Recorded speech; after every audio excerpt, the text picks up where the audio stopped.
Wan had always been a quiet person, preferring the calmness of the library over the hustle of the outside world. The soft rustle of the pages, the quiet murmur of the other readers, and the scent of the old parchment gave them a sense of peace, but they couldn't seem to find any else today. However, at the library, it felt different. The air seemed heavy, almost suffocating, as if the weight of something unspoken was hanging in it. Ryan shook it off, pulling a book from the shelf and settling it into a corner by the window. The words on the page blurred together as they tried to focus. They had been feeling strange all day, lightheaded, as if something wasn't quite right. But they didn't think much of it. That was until their vision suddenly darkened and their legs gave out beneath them. With a soft thud, Ryan collapsed onto the floor, unconscious before they even had the chance to wonder what the hell was going on. When Ryan came to, they were no longer in the library.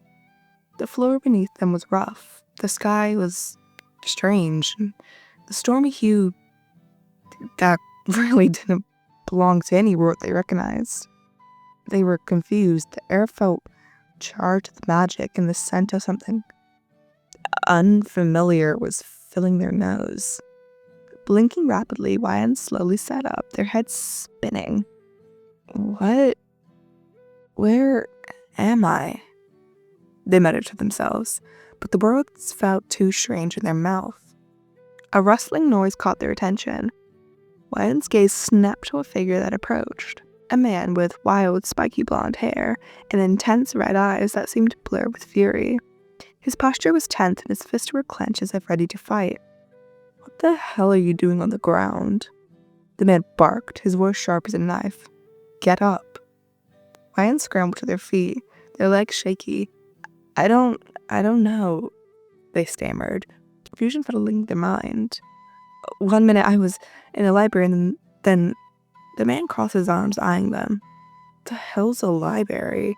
And why the hell would you faint like that? Are you some kind of weakling?" Ryan blinked, trying to piece together what had just happened. I was just reading, and then everything went black, and they looked around, trying to make sense of their surroundings. "Where am I?" The man gave a grunt in frustration. "This is the Crimson Sands, idiot. You sure you're not hallucinating?" Ryan's eyes widened. "Crimson Sands?" they repeated, their heart racing. This couldn't be real. It was impossible. "But I was..." The man interrupted with a low growl. "Doesn't matter what you were doing, you're in my world now. So you're gonna tell me who the hell you are and how you got here." Ryan opened their mouth to respond, but their eyes fell on the man again. They froze. Something was so off. His appearance was strange. His clothes were like nothing they had ever seen before. Thick leather armor with his body, and his boots were made for battle, but it wasn't just his clothing. His face looked different too, as if he didn't quite belong to the world they knew. Before they could ask, the man's sharp gaze turned colder. He gritted his teeth, balling his hands into fists at his side. "What the hell is wrong with you? Why are you looking at me like that?" Wen blinked rapidly. "You're not from my world, are you?" His eyes narrowed in suspicion. "What the hell do you mean?" "No," Ryan muttered, backing up. No, you're different. You look different. I don't know how to explain it, but you're not from my world. I know you're not." The man scoffed, stepping forward and towering over them. "What the hell does that mean? You look like a damn idiot right now." Ryan frowned, just try to steady their breath. I don't know what's going on, but I think something happened to me. I fainted in my world, and now I'm here, in a world where nothing makes sense, and none of this makes sense." The man rubbed the back of his neck, almost annoyed. "Damn it. You're lucky I'm not gonna just leave you here to wander around. If you want answers, you're gonna have to come with me." He turned abruptly, starting to walk away. "I'm taking you to the king. He'll know what to do." Ryan blinked, stunned. "Wait, what?" You're just gonna take me to a king, like a real king? They asked, their voice crackling slightly. Yeah, you got a problem with that? The man snapped without even turning around. I don't know, it's just, this is a lot to take in, okay? Wyan said, their voice shaky. First I faint, and I wake up in a world completely different that I'm supposed to see a king? The man let out an exaggerated sigh. Yeah, well, I'm not exactly thrilled either, but I don't have time for you to stand around like a damn idiot. Come on. He started walking again and not bothering to check if Ryan was following. They hesitated for a moment, but glancing around the strange land once more, the crimson sands were nothing like they had seen before. The sky was swirling with storm clouds and lightning, and the ground crackled even between their feet. Fine, Ryan muttered, more to themselves than anything, before quickly catching up with him. Lead the way, I guess. The man glanced at them, his eyes softening slightly, though not by much. Name's Bakugo. Don't make me regret this. Ryan blinked in surprise but nodded at Ryan. Bakugo's eyes narrowed again. Don't get used to me helping you. You better pull your own weight in this world, or you won't make it far. Ryan's lips curled into a small smile despite the gnawing fear at their insides. I'll try not to be a burden. As they walked through the deserted landscape together, Ryan couldn't help but wonder what kind of world they had stumbled into, and what kind of odd adventures awaited them. Days passed since Ryan's first arrival in the Crimson Sands, and the world they had wandered into was far more dangerous and complex than they ever could have imagined. Bakugo had, reluctantly, offered to keep them safe, but there was an air of tension between them, with Bakugo constantly barking orders or making snide comments about Ryan being useless, yet, despite the gruff exterior, he hadn't abandoned them. At least not yet. There was still time. The two of them had ventured through the forest that filled with dangerous creatures, across deserts, where the sun threatened to burn every bit of skin off their bones, and through the small villages that plagued with bandits. But their most recent encounter had been something even more extraordinary. A dragon man named Kirishima. Kirishima, as soon as Ryan learned, was a towering figure, with scales that shimmered in the moonlight. His body was covered in muscle and a radiating warmth that seemed both comforting and slightly intimidating. His crimson scales and golden eyes marked him as a creature from the depths of the earth, a protector of the land. His appearance caught Ryan by surprise, but Kirishima's kind smile and open heart quickly put them at ease. You traveling with Bakugo? Kirishima had asked one evening after their paths crossed in a particularly dangerous forest where the group had found themselves battling off monstrous creatures. He gave Ryan a teasing glance, noticing how they seemed to work well together with an irresistible bond. I didn't realize you two were a couple. Ryan choked on their breath. What? No, we're not dating. They blushed, flustered by the assumption. It's it's complicated, they muttered under their breath. Kirishima grinned widely. Oh, I see. Don't worry, I won't tell Bakugo. Bakugo, who had overheard the conversation, shot Kirishima a glare that could melt steel. What the hell do you mean, don't worry? There's something going on between us, dumbass. Kirishima laughed, placing a reassuring shoulder on Bakugo's shoulder. Sure, whatever you say, man. You're a tough one, but I know a good match when I see one.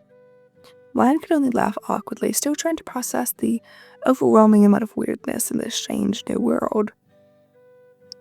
Over the following days, Kirishima had become a new reliable ally. His strength and ability to sense danger before it even arrived proved to be invaluable, and he was always more than willing to help whenever the group found themselves in a tough spot.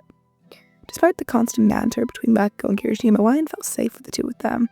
It was comforting to have someone who actually cared, even if the grumpy blonde tried to act like he didn't.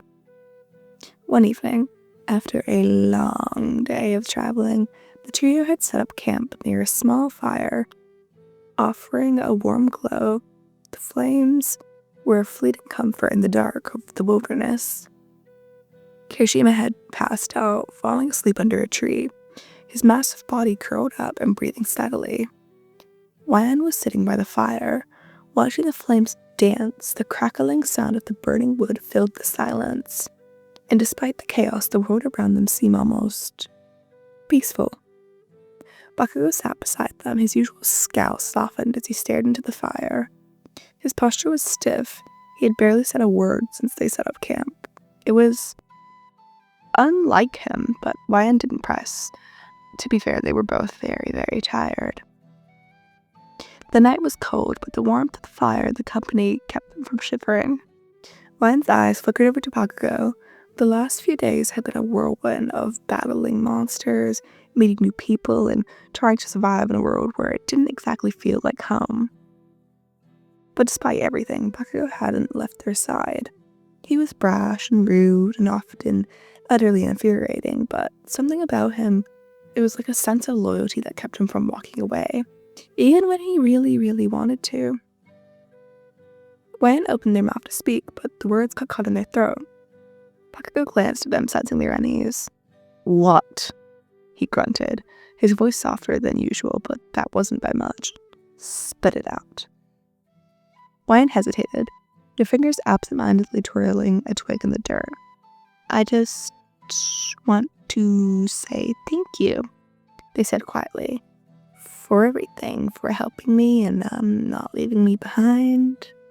Bakugo snorted, his eyes narrowing. "Don't get too sappy on me. I'm not some damn knight in shining armor."